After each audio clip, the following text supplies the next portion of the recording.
রেশনে এবার বড় ছাঁটাই। ইতিমধ্যে রাজ্য সরকারের তরফ থেকে রেশন ব্যবস্থায় একটি সিদ্ধান্ত নেওয়া হয়েছে এবং রাজ্যের উপভোক্তাদের জন্য একটি বড় ঘোষণা করা হয়েছে রেশন কার্ডধারীদের জন্য। কেননা এবার থেকে রেশন ব্যবস্থায় কিন্তু একটি স্বচ্ছতা আনা হচ্ছে, যেখানে ভুয়ো এবং ডুপ্লিকেট যে রেশন কার্ডধারীরা রয়েছে তারা কিন্তু এই বিনামূল্যে পরিষেবা আগামী দিনে পাবেন না আজকের পর থেকে। এমনটাই ইতিমধ্যে সিদ্ধান্ত কেন্দ্রের এবং রাজ্যের, যেখানে লক্ষ লক্ষ রেশন কার্ড বাতিলের পথে।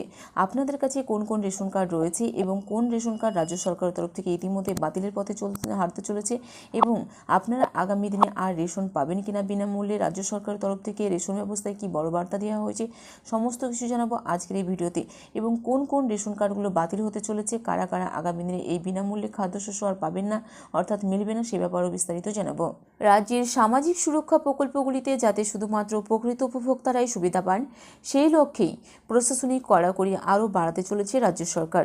এদিন রেশন ব্যবস্থা নিয়ে নির্দেশ দিয়েছেন মুখ্যমন্ত্রী শুভেন্দু অধিকারী।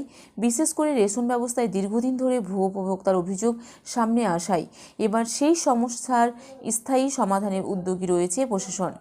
সরকারি ভর্তুকির অপব্যবহার রুখতে জেলা প্রশাসন থেকে খাদ্য দপ্তর সবিস্তরে শুরু হচ্ছে নজরদারি।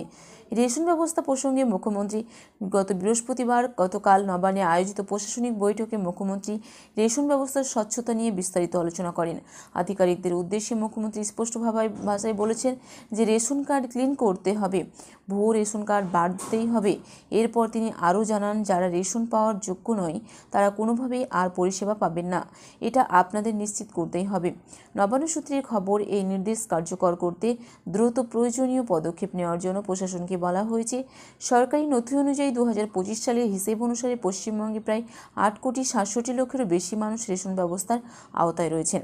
খাদ্য ও সরবরাহ দপ্তর AOY, PHH, SPHH এবং RKSY 1 এবং 2 সহ একাধিক শ্রেণীর কার্ডের মাধ্যমে এই বিপুল সংখ্যক উপভোক্তার কাছে খাদ্যশস্য পৌঁছে দেয়। এত বড় ব্যবস্থার মধ্যে অযোগ্য ব্যক্তিরা যাতে কোনোভাবেই সরকারি সুবিধা নিতে না পারেন, সেই বিষয়টাকে এখন সর্বোচ্চ গুরুত্ব দেওয়া হচ্ছে বলেও মনে করা হচ্ছে। প্রশাসনের একাংশের দাবি, গত কয়েক বছরে বহু রেশন কার্ড নিয়ে অসঙ্গতির অভিযোগ জমা পড়েছে। কোথাও মৃত ব্যক্তির নামে কার্ড চালু রয়েছে, কোথাও আবার নিয়ম বহির্ভূতভাবে নতুন কার্ড তৈরি হয়েছে বলে অভিযোগ। সেই কারণেই এবার তথ্য যাচাইয়ের কাজ আরও বিস্তৃতি আকারে শুরু করতে চাইছে রাজ্য সরকার। খাদ্য দপ্তর ইতিমধ্যে একটি বিশেষ যাচাই প্রক্রিয়া চালুর সিদ্ধান্ত নিয়েছে। বিশেষ নজরে রাখা হচ্ছে সেই সব রেশন কার্ড যেগুলির জন্য প্রথম আবেদন করা হয়েছে 18 বছর বয়সের পরে।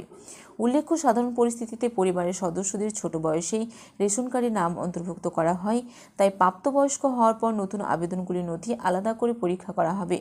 প্রয়োজন হলে আবেদনকারীর বাসভবনে গিয়ে তথ্য যাচাই করা হবে।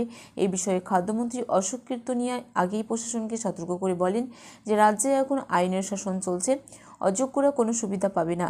তাই এই নির্দেশ প্রয়োজনে বাড়ি বাড়ি গিয়ে যাচাই করার নির্দেশ দিয়েছেন তিনি। প্রথম পর্যায়ে নদিয়া, মুর্শিদাবাদ এবং মালদহ, কোচবিহার, উত্তর দিনাজপুর এবং দক্ষিণ 24 পরগনা, উত্তর 24 পরগনা এবং কলকাতায় এই বিশেষ অভিযান চালানোর পরিকল্পনা নেওয়া হয়েছে। সীমান্তবর্তী জেলাগুলিতে বিশেষ গুরুত্ব দেওয়া হচ্ছে বলে প্রশাসনিক সূত্রে জানা গিয়েছে। শুধু রেশন কার্ড নয়, মুখ্যমন্ত্রী এদিন সমস্ত সরকারি প্রকল্পের উপভোক্তাদের তথ্য নিয়মিত খতিয়ে দেখার নির্দেশ দেন। তার মতে, যারা সরকারি সুবিধা পাওয়ার যোগ্য নন তাদের তালিকা থেকে বাদ দেওয়া গেলে অপ্রয়োজনীয় সরকারি ব্যয় অনেকটাই কমবে বলে সম্ভব মনে করা হচ্ছে। সেই অর্থ জনকল্যাণমূলক প্রকল্পগুলিতে আরও কার্যকরভাবে ব্যবহার করা যাবে। সরকারি এই নতুন উদ্যোগ কার্যকর হলে রেশন ব্যবস্থায় স্বচ্ছতা আরও বাড়বে বলেই মনে করছে প্রশাসনের একাংশ।